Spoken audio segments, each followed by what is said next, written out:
Assalamualaikum warahmatullahi wabarakatuh.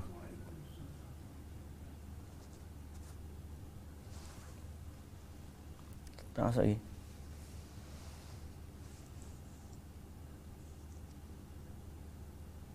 Ting tak bunyi ting hari ni. Tak ada ting lagi tu. Tak ada ting, start balik. Ada? Ada dah. Okey, ingat dah nak start. Delay okey. Suara okey, sound. Sound pecah-pecah, tak dengar. Tak ada pecah.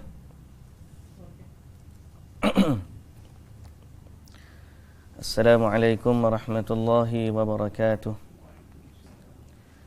Bismillahirrahmanirrahim. Alhamdulillahi rabbil alamin. Wassalatu wassalamu ala ashrafil anbiya'i wal mursalin nabiyyina Muhammadin wa ala alihi wa sahbihi ajma'in. Rabbi shrah li sadri wa yassir li amri wa hlul 'uqdatan min lisani yafqahu qawli, amma ba'du. Puji dan syukur bagi Allah Subhanahu wa ta'ala, Tuhan sekalian alam. Selawat serta salam atas Nabi junjungan kita, Nabi Muhammad sallallahu alaihi wasallam. Juga atas ahli keluarga baginda, para sahabatnya dan para pengikutnya sehinggalah ke hari kiamat. Alhamdulillah. Muslimin dan muslimat yang dirahmati Allah Subhanahu wa ta'ala sekalian. Alhamdulillah, syukur kita kepada Allah Subhanahu wa ta'ala kerana Allah Subhanahu wa ta'ala memberikan kesempatan kepada kita untuk meneruskan kehidupan pada hari ini dan memberikan taufik serta hidayahnya untuk kita bersama dengan majlis ilmu.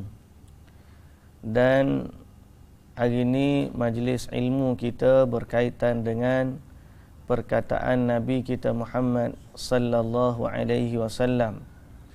Iaitulah kitab Lu'lu' wal Marjan, menghimpunkan hadis yang disepakati oleh Bukhari dan Muslim. Sebagai mukaddimahnya, kita ingatkan semua kita bahawa setiap yang beriman kepada Allah dan Rasul memiliki persaksian yang akan dituntut dan ditanya oleh Allah Subhanahu wa ta'ala apabila dia kembali kepada Allah. Persoalan pertama atau syahadah pertama iaitulah la ilaha illallah. La ilaha illallah merupakan takrir atau iqrar berkaitan dengan tauhid kita, pengesaan kita kepada Allah Subhanahu wa ta'ala. Takrir ataupun syahadah yang kedua, Muhammadur Rasulullah. Rasulullah adalah utusan Allah. Jadi siapa yang beriman kepada Allah dan Rasul akan ditanya pertama sekali bila dia masuk dalam kubur tentang siapa Tuhanmu dan siapa nabimu. Apabila memahami perkataan Nabi dan Rasul, memahami perkataan Nabi dan Rasul ni bukan sekadar mengimani Nabi itu utusan Allah semata-mata, tetapi mengambil petunjuk dari Nabi untuk diamalkan dalam beragama, mengambil jalan baginda untuk mengabdikan diri kepada Allah Subhanahu wa ta'ala. Jalan Nabi kita panggil sunnah. Sebagaimana orang panggil jalan ni juga tariqah. Jadi jalan dengan tariqah ni, tarekat bahasa kita kat tarekat lah. Jalan dengan tarekat ni makna dalam bahasa Arabnya, sunnah dengan tarekatnya, makna dalam bahasa Arab dua-dua adalah jalan. Sunnah pun jalan, tarekat pun jalan. Okey? Sunnah pun jalan, tarekat pun jalan. Jadi kalau nak ikut jalan Nabi, bergabunglah dengan sunnah Nabi.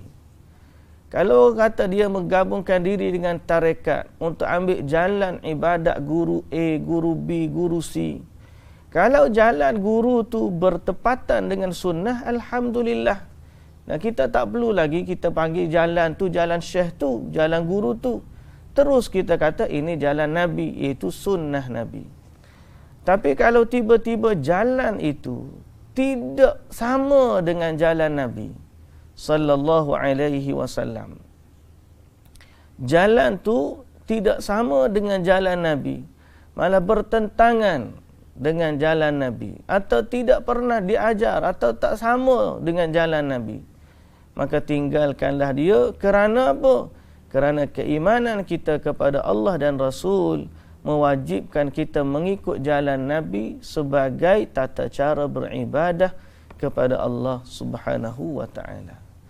Sebab itu apabila bercakap tentang sunnah, maka dia satu kebahagiaan bagi seorang hamba yang beriman kepada Allah dan seorang umat yang beriman kepada Rasulullah sallallahu alaihi wasallam. Kerana pada jalan Nabi lah terletaknya redha Allah, kerana pada jalan Nabi lah terletak jalan yang selamat. Sebagaimana yang Nabi sallallahu alaihi wasallam kata, umat dia akan berpecah kepada 73 golongan. Semuanya akan masuk neraka kecuali satu, iaitulah jalan Nabi dan para sahabat. Kerana sahabat ni dia ikut Nabi. Mereka lah yang memahami dan mereka lah yang menyampaikan jalan Nabi ni kepada para kaum muslimin. Jadi sebab itu alhamdulillah, alhamdulillah, syukur kepada Allah yang telah memberi hidayah kepada kita untuk mengikuti jalan sunnah. Jalan sunnah. Kita panggil jalan sunnah. Termasuklah jalan sunnah ialah mazhab. Mazhab yang kita sebut, mazhab Syafi'i, mazhab Hambali, mazhab Maliki, mazhab Hanafi. Mereka pun berusaha untuk mengikuti sunnah. Sebab tu Imam Asy-Syafi'i dia kata, kalau tak betul apa yang aku sebut ni bertentangan dengan hadis Nabi, maka tinggalkanlah pandanganku. Ambillah hadis Nabi sallallahu alaihi wasallam. Begitu juga Imam Ahmad menyelisihi gurunya adalah kerana pandangan yang berbeza terhadap hadis Nabi atau sunnah Nabi sallallahu alaihi wasallam. Ada yang dirasakan pandangan itu dhaif sampai kepadanya hadis yang lebih sahih, maka dia memilih untuk mendahulukan perkataan Nabi sallallahu alaihi wasallam lebih daripada gurunya. Cuma tinggal lagi jangan tiba-tiba ambil guna perkataan sunnah atau guna perkataan mazhab untuk menjustifikasikan perbuatan mereka, padahal Imam Syafi'i pun tak pernah buat, Imam Malik pun tak pernah buat, Imam Ahmad pun tak pernah buat. Tiba-tiba dia buat. Lalu bila kita kata ikut jalan sunnah, dia kata kita lawan mazhab Syafi'i. Dia tu sebenarnya buat mazhab Syafi'i. Syafi'i pun tak buat macam tu. Jadi sebab itu kita kata dalam bab ini perlu kepada hidayah Allah. Kita doalah kepada Allah. Allahumma hdini wahdini lima ikhtulifa fihi minal haqqi biidnik fa innaka tahdi man tasha'u ila siratim mustaqim. Doa sebagaimana yang kita baca dalam iftitah, Allahumma rabba Jibril, ya Allah Tuhan Jibril, wa Mikail wa Israfil, Tuhannya Jibril, Tuhannya Mikail, Tuhannya Israfil, fatiras samawati wal ard, pencipta langit dan bumi, alimal ghaibi wasyahadah, yang mengetahui benda nyata, benda gaib dan yang nyata, alimul ghaibi wasyahadah, anta tahkumu baina ibadika fima kanu fihi yakhtalifun. Engkaulah ya Allah yang menghukum di antara hamba-hambamu apa yang mereka perselisihkan. Ihdini lima ikhtulifa fihi minal haqqi biidnik, berikanlah kepadaku petunjuk pada apa yang telah diperselisihkan dari kebenaran dengan izinmu. Fa innaka tahdi man tasha'u ila siratim mustaqim, engkaulah sesungguhnya yang memberi petunjuk kepada siapa yang engkau kehendaki kepada jalan yang lurus. Itu yang kita minta dengan Allah. Itu hidayah agar Allah Subhanahu wa taala pandu kita kepada jalan Allah dan Rasul. Kita katakan begitu sebab banyak orang yang yang mendakwa beriman kepada Nabi Muhammad sallallahu alaihi wasallam. Banyak selawatnya kepada Nabi sallallahu alaihi wasallam. Cinta dia kepada Nabi sallallahu alaihi wasallam. Tapi pada amalannya menyelisihi sunnah Nabi. Sedangkan perkara itu membinasakan dia. Kerana Nabi sallallahu alaihi wasallam sebut berapa ramai kaum yang terdahulu yang dibinasakan oleh Allah Subhanahu wa taala adalah disebabkan kerana perselisihan mereka, pertentangan mereka dengan nabi-nabi mereka. Jadi menyelisihi nabi ini adalah satu perkara yang tidak baik walaupun dalam soal ibadat. Maknanya kita semayang, kita puasa, tapi puasa dan semayang kita tu menyelisihi Nabi. Maka sifat menyelisihi Nabi itu walaupun dalam soal ibadah dia adalah tidak baik. Apatah lagi menyelisihi dalam soal kita tinggalkan ibadat. Perintah Nabi kita tinggalkan.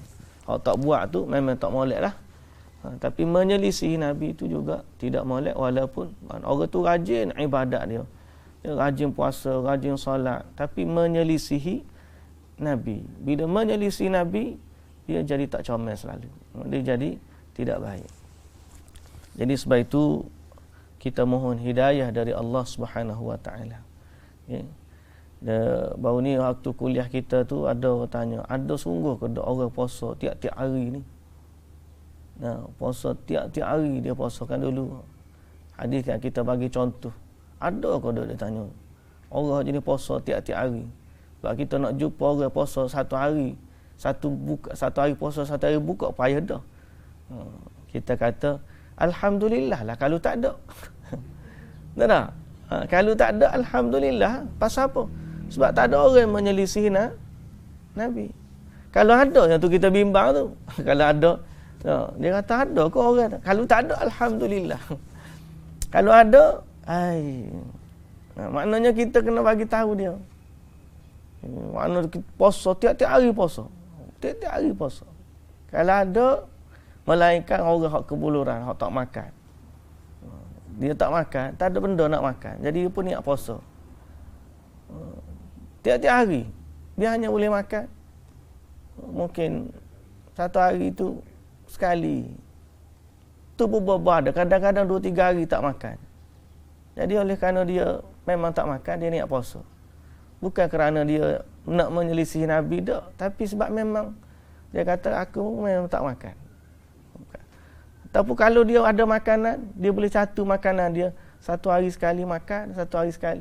Kemudian satu hari makan, satu hari puasa, satu hari makan, satu hari puasa. Itu lebih baik. Sebab apa? Sebab dia tak boleh makan, tapi dalam masa yang sama, dia berusaha untuk mengikuti sunnah Nabi sallallahu alaihi wasallam. Jadi, cinta kita kepada sunnah ni menyebabkan kita nak adjust. Macam mana kita nak buat sama dengan Nabi sallallahu alaihi wasallam. Baik, semoga Allah Subhanahu wa taala menjadikan cinta kita kepada Nabi sallallahu alaihi wasallam adalah cinta yang benar. Pada pagi ini kita akan sambung bacaan kita dalam kitab Lu'lu' wal Marjan. Hadis sahih yang disepakati oleh Bukhari dan Muslim. Bab kita pada pagi ini ialah bab istihbabi tatwilil qiraati fi salatil laili. Bab sunnah memanjangkan bacaan dalam salat malam. Dalam salat malam. Abang Fadi nak buku ni tak?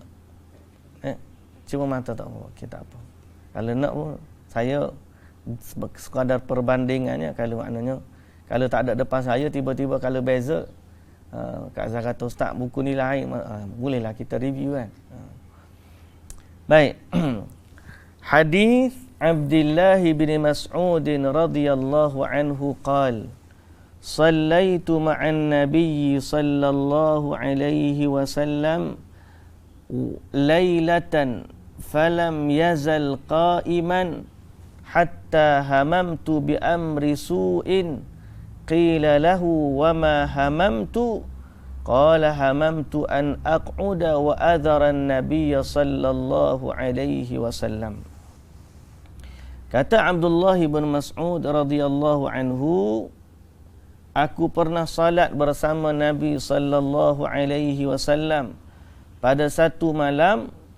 Ketika itu baginda berdiri sangat lama sehingga aku hampir melakukan niat buruk. Ditanya niat apakah itu? Dia kata niat akan aku tinggal duduk. Aku duduk je. Akan tak nak salat bersama dengan Nabi. Wa adharun Nabi di sini. Wa adharun niat aku akan tinggal duduk disebut sini. Wa adharan Nabi sallallahu alaihi wasallam.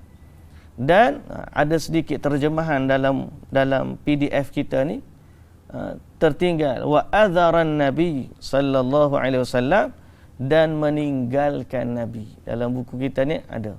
Dan meninggalkan Nabi. Jadi Nabi baca panjang. Panjang mana tu? Mula masuk Nabi solat baca Al-Baqarah. Patah habis Baqarah. Sambung pula. Ali Imran. Habis Ali Imran. Sambung lagi. Al-Maidah kan sambung. Panjang baca. Dia kata aku nak berhenti solat. Nabi SAW baca surah Baqarah ni lama. Ingat tak kita solat gerhana kan? Solat gerhana. Oh, Allahu Akbar. Padahal tak habis pun surah Baqarah tu. Potong-potong. Baru baca satu juzuk surah Baqarah, 2 juzuk setengah. Baru baca satu juzuk. Allah. Tuan-tuan kira orang baca satu juzuk pun kita rasa lama dah. Tu imam solat tarawih. Imam solat tarawih. Mana masjid baca satu juzuk satu malam? Buat tengok berapa ramai orang. Tak ada. Tak ramai. Pasal apa? Lama. Solat malam dah tu solat tarawih tu. Solat tarawih tu solat malam lah. Kalau dia baca satu juzuk, oh lama. Satu rakaat, kalau dia solat pula solat 8 rakaat, nak satu juzuk, hampir 2 muka satu rakaat. 2 muka satu rakaat ataupun 3 muka satu rakaat.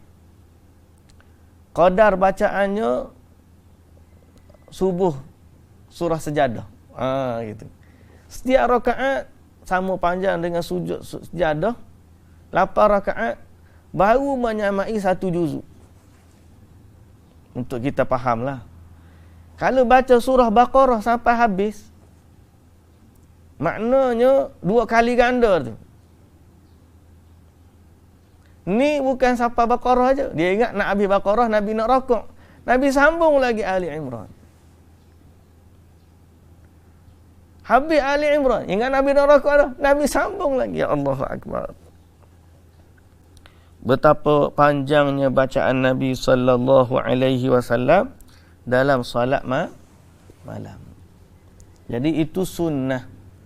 Cuma kalau tak mampu tak apa. Kalau tak mampu tak apa. Bacalah apa yang kita mampu. Baik. Kalau nak baca panjang tapi tak hafal.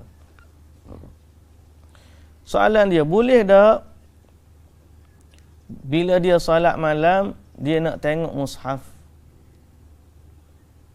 Allahu Akbar. Ada mushaf dekat depan dia. Dia baca sampai habis satu rakaat, satu muka surat. Dia pun tak mushaf dia tepi. Allahu Akbar, dia rakaat. Atau zaman sekarang ni canggih lagi, tak telefon dalam poket. Telefon ni tak dalam poket. Allahu Akbar. Ambil telefon, tengok Bismillahirrahmanirrahim, baca sampai habis, kemudian letak balik, letaklah pakai Allahu Akbar. Boleh ke tak boleh? Jawapan dia boleh. Kita nak memanjangkan bacaan, kita tak tahu, tapi kita nak baca panjang bacaan. Jadi boleh untuk kita tengok mushaf dalam solat. Khilaf di solat sunat sepakat boleh berlaku satu. Solat sunat ni tak ada masalah. Solat fardu ada yang khilaf, kata boleh, ada yang kata tak boleh. Tapi pandangan saya, wallahu taala alam, setelah kita duk baca pandangan ulama lah, bukan saya pun.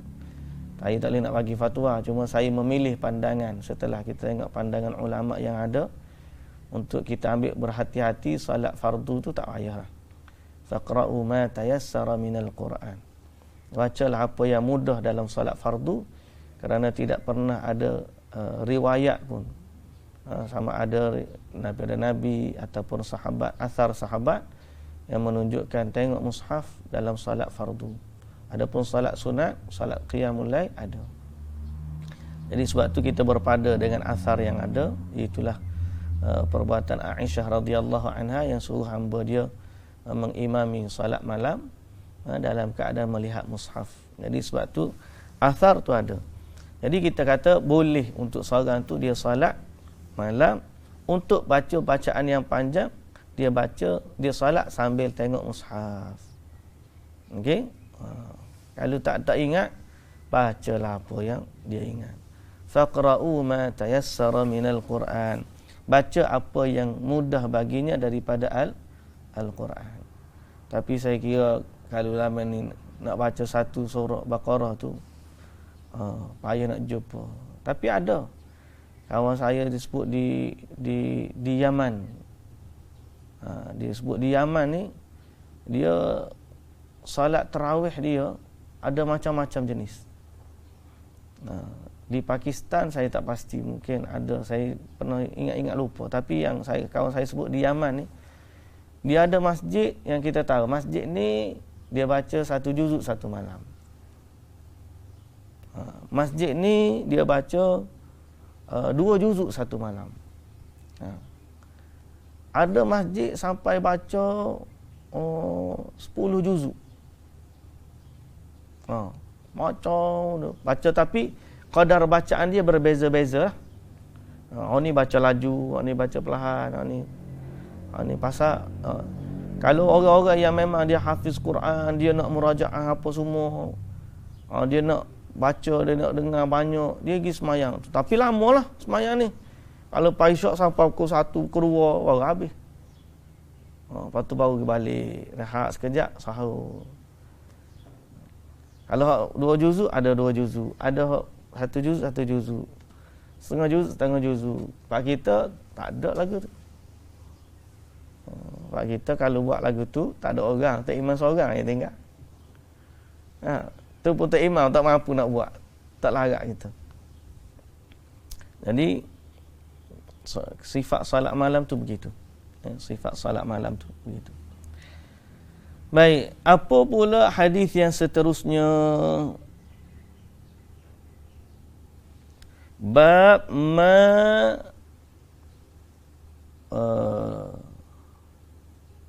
ruwiya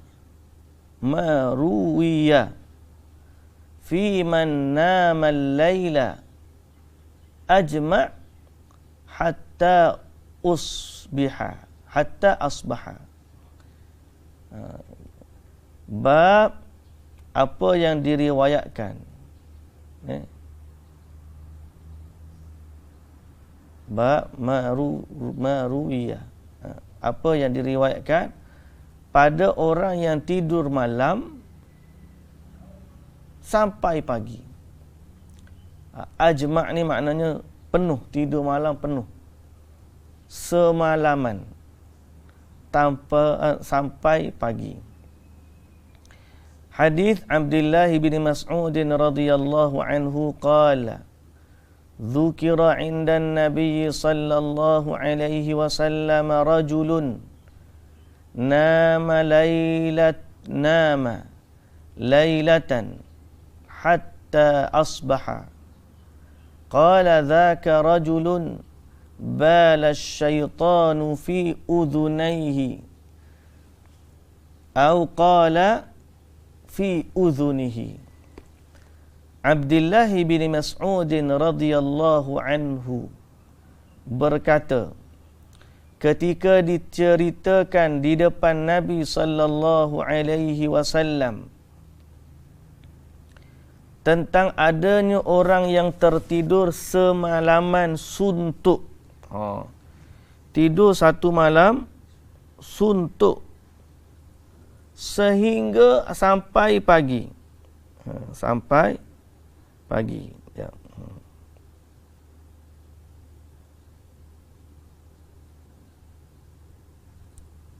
Tidur sampai pagi. Ya.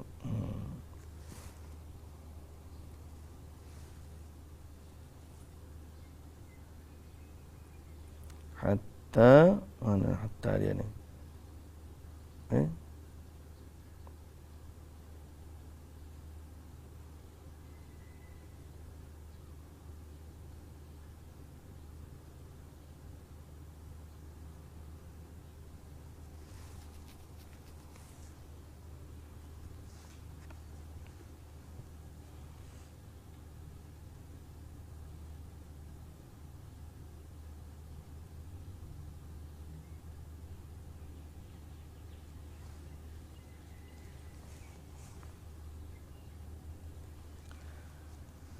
Jadi ada orang tanya Nabi sallallahu alaihi wasallam tentang adanya orang yang tertidur semalaman suntuk sampai pagi.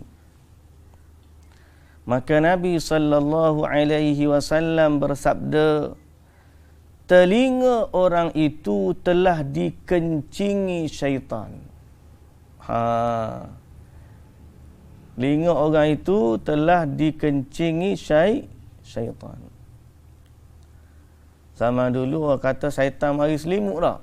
Syaitan mari selimut dengan kulit babi. Saya ingat zaman kecil-kecil dulu. Saya nanti siapa hak tidur ni syaitan mari selimut dengan selimut babi. Bulu babi. Pernah dengar juga lagu tu?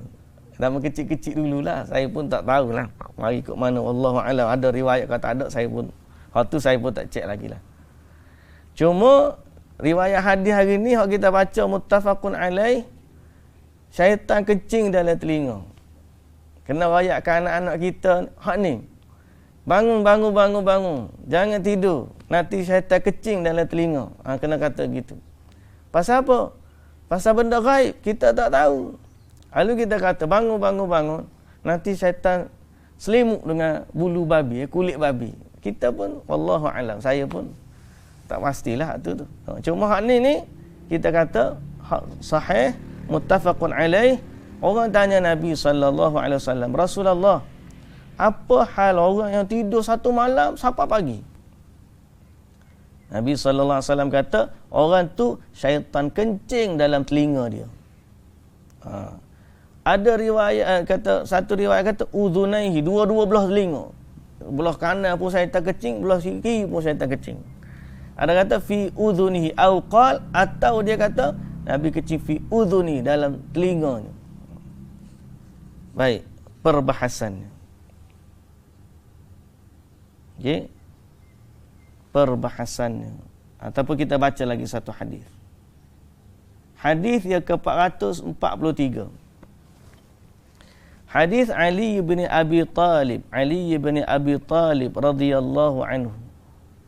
Anna Rasulullah sallallahu alaihi wasallam taraqahu wa Fatimah bintan Nabi sallallahu alaihi wasallam lailatan faqala ala tusalliyan faqultu ya Rasulullah anfusuna biyadillah fa idza syaa'a an yab'athana ba'athana fansarafa hina qulna dhalika walam yarji' ilayya syai'a thumma sami'tuhu wa huwa muwallin yadribu fakhidhahu wa huwa yaqul wa kana al-insanu akthara syai'in jadala. Ali bin Abi Talib radhiyallahu anhu berkata, pada satu malam pada satu malam ketika aku tidur bersama Fatimah, tiba-tiba diketuk oleh Nabi sallallahu alaihi wasallam dan baginda bersabda, "Tidakkah kamu bangun untuk salat?" Mana malam tengah tidur, Nabi ketuk rumah. Tuk. Bangun-bangun tengah tengok, tengah tidur ganyah mata lah, ya Allah alam lah, tak sebut lah ganyah mata, tapi masa tu dia kata dia tidur. Nabi kata, "Tak solat kau? Ala tusalliyan? Tidakkah kamu bangun untuk solat?" Tak bangun untuk solat ke? Bahasa kita ke tak kena ada lah. Aku menjawab, jiwa kami di tangan Allah. Nyawa ni di tangan Allah, Nabi. Kalau Tuhan nak, pasti dia membangunkan kami. Oh, Ali jawab gitu. Maknanya Allah tak tertidur. Oh, Allah tak bangun. Lagu tu lah lebih kurangnya. Kalau bahasa kita macam Ali kata gitulah. Dia kata anfusuna biyadillah. Allah jiwa nyawa kami ni di tangan Allah. Kalau Allah berkehendak, pasti dia membangunkan kami. Lalu Nabi SAW bila dengar begitu, pergilah Nabi SAW dan tidak menjawab apa-apa. Dan aku mendengar Nabi SAW wa huwa muwallin, dalam keadaan baginda berpaling tu, dalam keadaan baginda pergi, aku dengar Nabi baca. Dia sebut terjemah dia macam ni kan, macam mana? Kemudian aku mendengar ketika beliau pergi itu sambil memukul pahanya. Itu tepat jawapan dia. Aku mendengar Nabi SAW berkata ketika baginda pergi sambil memukul pahanya. Nabi berjalan pergi, pukul paha. Maknanya apa? Nabi nak marah. Kalau kira, kalau letak kita perkataan tu, tapi Nabi tak kata pun kepada Ali. Cuma Nabi baca ayat Quran, wa kanal insanu aktsara syai'in jadala. Sesungguhnya manusia itu amat suka berdebat. Suka jawab lah. Manusia ni suka sangat untuk kalau disebut sini, manusia makhluk yang suka membantah. Paling banyak membantah. Jadi hadis ni ada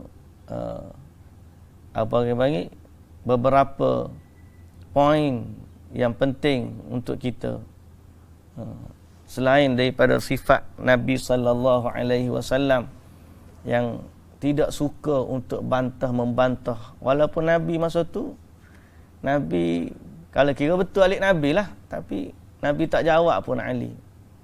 Cuma Nabi paling Nabi baca ayat Quran. Yang kedua, Nabi sallallahu alaihi wasallam sifat dia kejut ahli keluarga. Walaupun sudah berkeluarga. Ni benda hak kita kena tengok ni.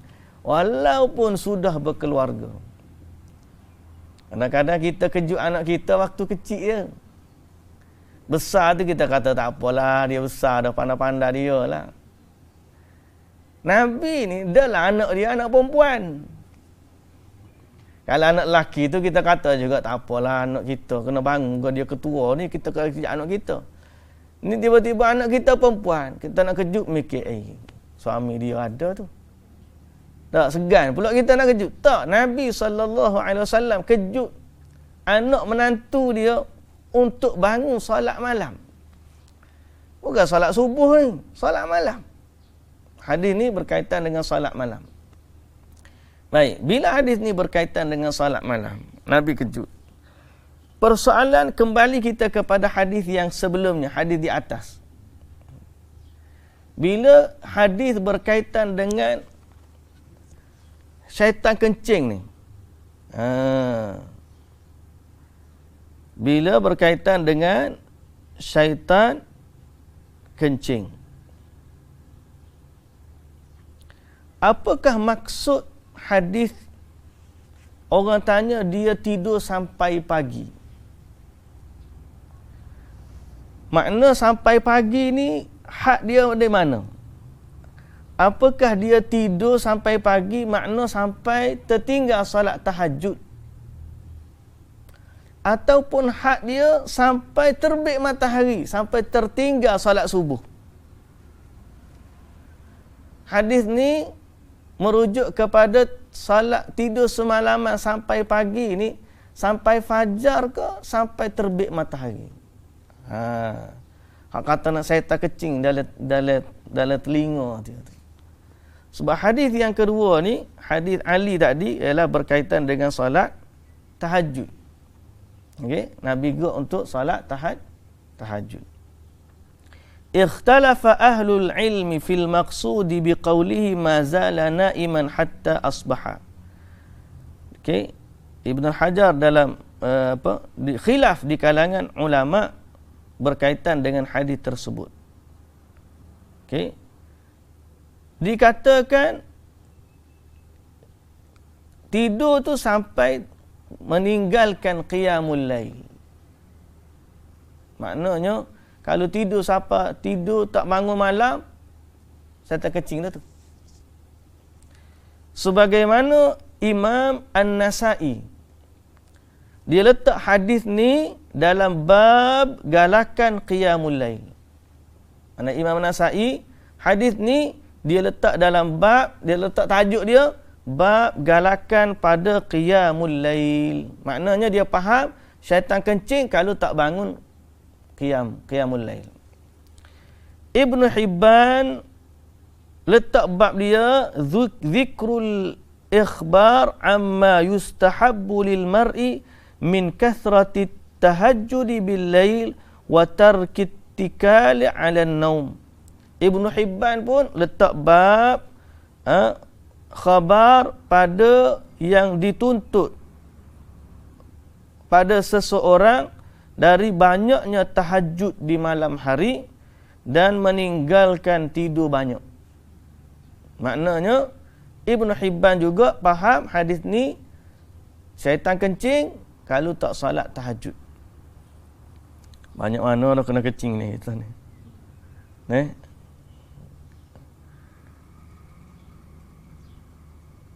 Qala al-Hafiz rahimahullah.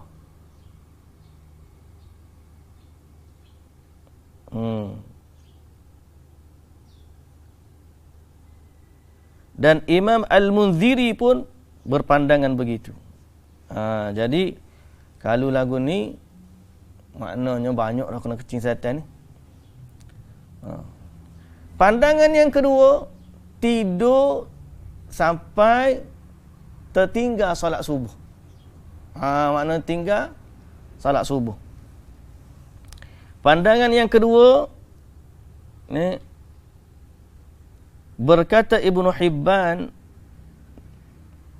riwayat hadis dia kata pula, berkata Imam Sufyan Ats-Tsauri, hadza indana yushbihu an yakuna nama 'anil fariidah. Sufyan Ats-Tsauri kata, pada pandangan kami riwayat hadis ni berkaitan dengan tidur sehingga tak salat subuh.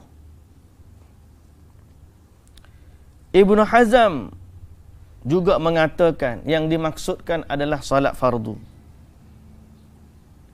Imam At-Tahawi kata salat isyak. Kalau tidur awal maghrib siapa tak bangun salat isyak sehingga habis waktu, sama juga syaitan kencing juga dalam telinga dia. Jadi jangan ingat ada orang tidur tak salat subuh je, ada orang tertidur tak salat isyak pun ada. Nah, tidur awal, siapa bangun-bangun subuh. Oh, lama benar tidur tu. Berkata Syekh Ibn Uthaymin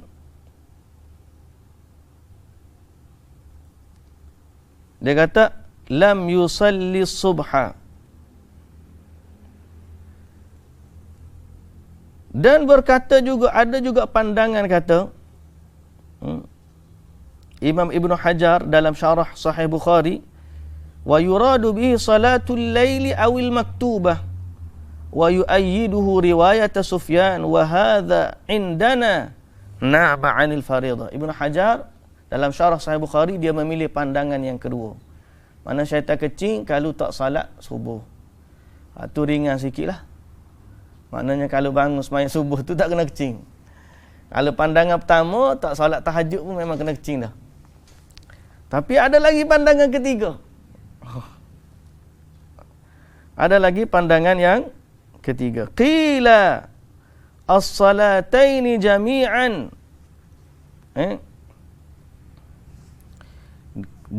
Dikatakan boleh jadi dua-dua juga.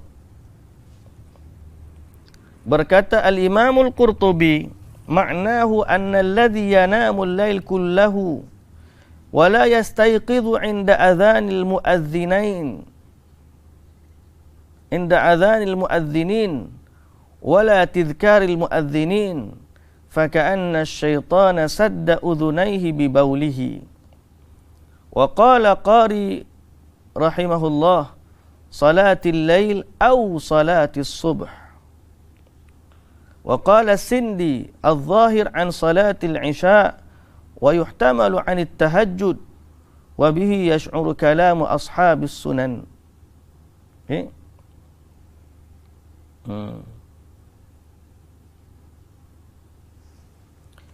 Jadi ada pandangan kata dua-dua solat.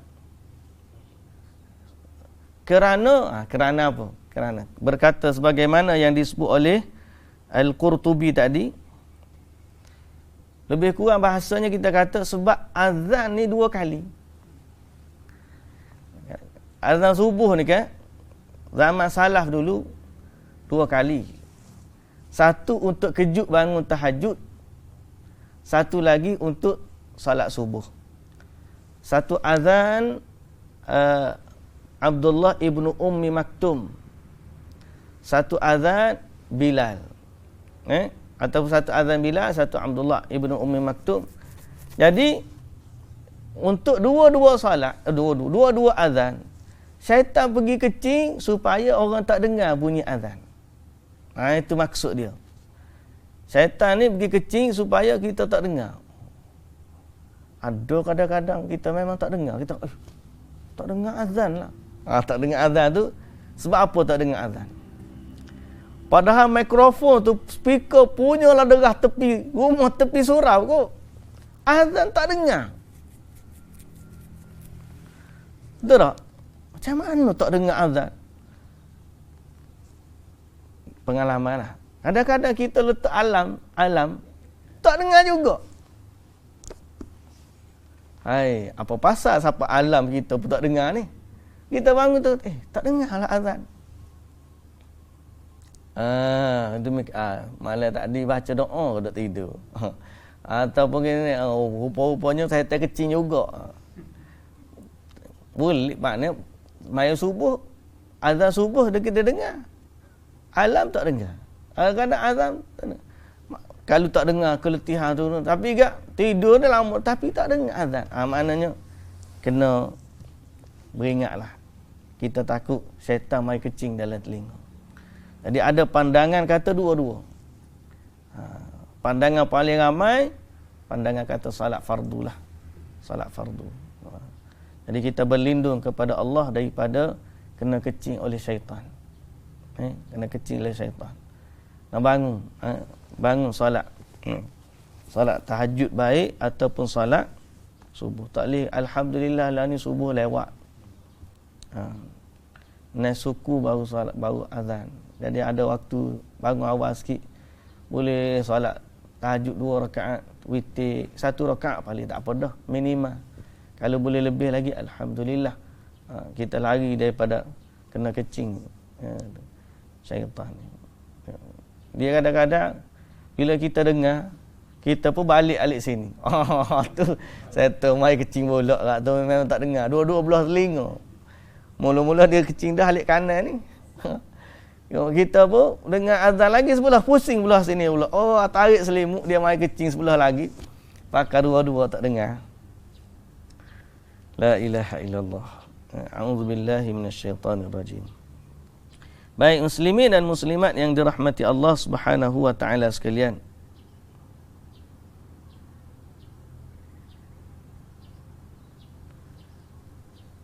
Kemudian dalam bab yang sama juga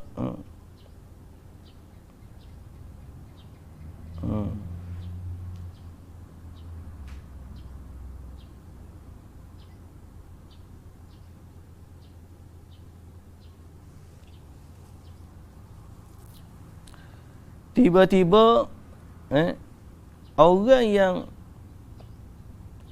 memang dia dah amalan dia solat tahajud. Okey. Dan memang tiap-tiap malam dia memang sifat dia qiyamul lail. Tiba-tiba ada hari dia terletih tertidur, tak bangun. Ada hadis lain pula yang memberikan galakkan supaya kita ni istiqamah. Sehingga kalau kita istiqamah qiyamul lail, tiba-tiba hari kita tertidur, insya-Allah ditulis baginya pahala. Sebagaimana hadis riwayat Abu Daud dan Imam An-Nasa'i dari Aisyah radhiyallahu anha anna Rasulullah sallallahu alaihi wasallam qala ma min ri'im takunu lahu salatu bilailin yaghlibuhu 'alaiha naumun illa kutiba lahu ajru salatihi wa kana naumuhu 'alaihi sadaqah. Tidak ada seorang yang mana baginya salat malam, makna dia senantiasa salat malam, tiba-tiba malam tersebut tertidur sehingga subuhlah tertinggal solat, melainkan ditulis baginya pahala solat dan adalah tidur baginya itu bernilai sedekah. Ya Allah bagi sedekah dia. Macam orang terlupa puasa, makan kan terlupa, bila makan terlupa tak apalah, sambung puasa, hak makan tadi kira Allah sedekah kat dia. Jadi kalau dia ni orang yang ahli qiyamul lail, tiba-tiba tertidur bahasa maknanya kadang-kadang lah ni. Kalau asyik aku panggil tertidur ya semua, tu lain cerita lah, wallahu alam lah. Semoga Allah Azza wa Jalla jadikan kita ahli tahajud, ahli qiyamul lail. Sikit pun tak apalah, yang penting kita dapat. Dalam riwayat yang kedua, riwayat Ibnu Majah, darjatnya juga sahih. Man ata firashahu wa huwa yanwi an yaquma fayusalli minal lail. Siapa yang tidur pergi ke tempat tidur dia, masa dia tidur tu dia niat nak bangun. Ya Allah, aku nak bangun malam ni. Dia niat nak bangun. Tiba-tiba faghalabathu ainuhu hatta yusbih. Dia pun tertidur sampai subuh. Kutiba lahu ma nawa wa kana naumuhu sadaqatan alaihi min rabbih. Maka ditulis baginya pahala niat dia, dan tidurnya itu sedekah dari Tuhannya.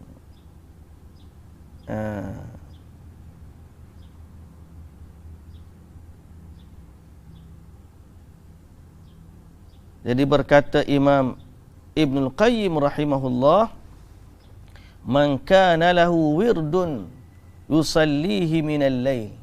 Siapa yang ada kebiasaan dia Dia dah solat di malam hari dan dia niat malam tu dia nak bangun, tiba-tiba tertidur, maka ditulis baginya pahala. Okey? Jangan kita ni niat saja, memang niat koci jam tiap-tiap malam tapi tak bangun tiap-tiap malam. Yang tu lain ceritalah. Ya, semoga Allah Azza wa Jalla mengampunkan dosa dan kesalahan kita, menutup keaiban kita dan menjadikan kita orang dari kalangan ahli tahajud. Okey? Baik, jelas hadis tu. Ingat jangan sampai kena kecing oleh syaitan. Kena kecing oleh syaitan. Hacing orang panggil. Hacing perak lah, bahasa Kelantan kata hacing perak. Kalau anak kita kecing kat kita, bangun tidur, bangun. Anak kecing habis basah tilam, bangun tidur, mandi sila, tukar baju baru, tukar cadar baru, sambung tidur balik. Syaitan kecing lagi sedap tidur. La ilaha illallah. Baik, hadis yang seterusnya.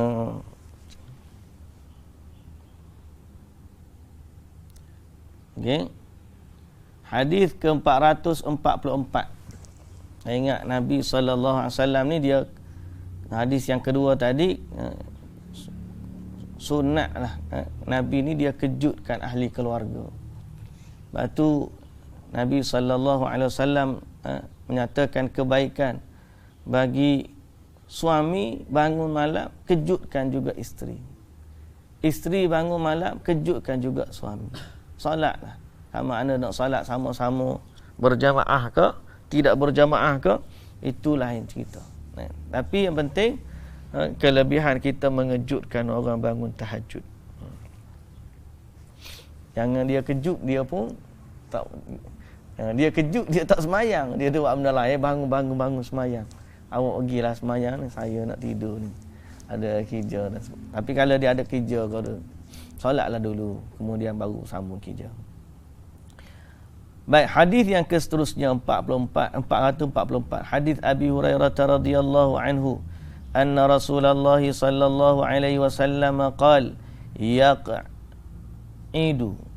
yaq'idu disebut sini, baca. Yaq'idu syaitanu ala qafiyati ra'si ahadikum idza huwa nama thalatha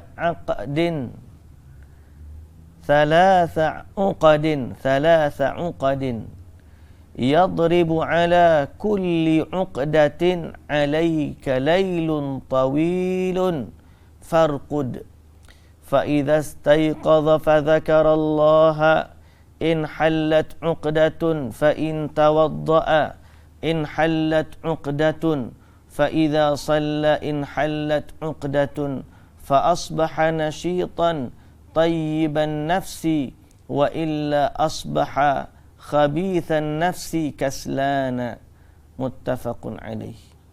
Abu Hurairah radhiyallahu anhu berkata, Rasulullah sallallahu alaihi wasallam bersabda, syaitan membuat 3 ikatan di atas kepala tiap orang yang tidur. Bila dia orang tidur, syaitan pun mari atas kepala dia, ikat 3 ikatan. Pada tiap ikatan ditutup dengan kalimah. Setiap kali dia ikat, dia kata apa? Malam masih panjang, maka tidurlah. Dia pun tidur, dia pun mari ikat. Tidur, malam panjang lagi. Dia pun ikat kali, tidur, malam panjang lagi. 3 kali ikatan. Maka apabila dia bangun dan berzikir, bangun, baca bismillah, kata alhamdulillahilladzi ahyana ba'dama amatana wa ilaihin nusyur. Ataupun kalau kita boleh baca yang tu, baca. Kalau kita ingat balik hadis yang Ibnu Abbas tidur rumah Maimunah kan, dia tidur, dia tengok Nabi bangun, Nabi pun duduk, cokoh duduk tu, Nabi gosok muka dia. Kemudian Nabi baca inna fi khalqis samawati wal ard. Panjanglah sampai habis surah Ali Imran. bacalah zikir, ingat kepada Allah, maka terlepaslah ikatan yang pertama. Jika wudu, terlepaslah ikatan yang kedua. Jika dia dan bila dia salat, terlepaslah semua ikatan. Lalu dia bangun di pagi harinya dengan segar bugar dan dada yang lapang. Jika tidak begitu, maka pagi harinya itu terasa sempit dadanya dan juga malas. Ini benda gaib yang kita tak nampak. Benda gaib yang kita tak nampak. Dia kata, Ustaz, tu orang tak Islam bangun awal daripada kita tu. Dia lagi rajin daripada kita. Dia tak baca pun zikir, tak semayang. Lagu mana? Dia rajin urusan dunia dia. Kita kena rajin urusan akhirat kita. Urusan dunia tu mengikuti urusan akhirat. Maknanya kalau kita rajin saja, memang ada orang rajin bangun pukul 4 pagi masak nasi lemak. Nak berniaga, tapi tak salat tahajud. Ada orang bangun pagi kerja, pukul 5 dah keluar rumah dah. Okay. Tapi ada hari Ahad, bila cuti, tak bangun pukul 5. Bangun pukul 7 contohnya. Bangun pukul 6.30. Ada orang, dia rajin urusan dunianya, tapi tidak pada urusan akhiratnya. Jadi kita maksudkan di sini, biarlah kita ni rajin dalam urusan akhirat. Rajin urusan akhirat. Semangat nak mendapatkan pahala di sisi Allah Subhanahu wa ta'ala. Jadi urusan dunia tu semua orang nak belaka. Ada orang tak tidur malam urusan dunia. Sanggup tak tidur malam urusan dunia. Tapi pada urusan akhirat mereka jadi lemah, jadi malas. Bila nak solat sunat jadi malas. Baca Quran jadi malas. Urusan dunia rajin. Urusan akhirat malas. Nak sedekah malas. Tapi kalau nak spend duit banyak untuk benda lain tak apa. Nak solat jadi malas. Jadi kita ni biarlah kita mintalah petunjuk taufik dari Allah Subhanahu wa taala agar Allah memberikan sifat rajin kepada kita. Dari antara benda yang Nabi sallallahu alaihi wasallam berlindung juga ialah sifat malas. Allahumma inni a'udzubika minal ajzi wal kasal. Aku minta berlindung daripada sifat lemah dan malas. Wa minal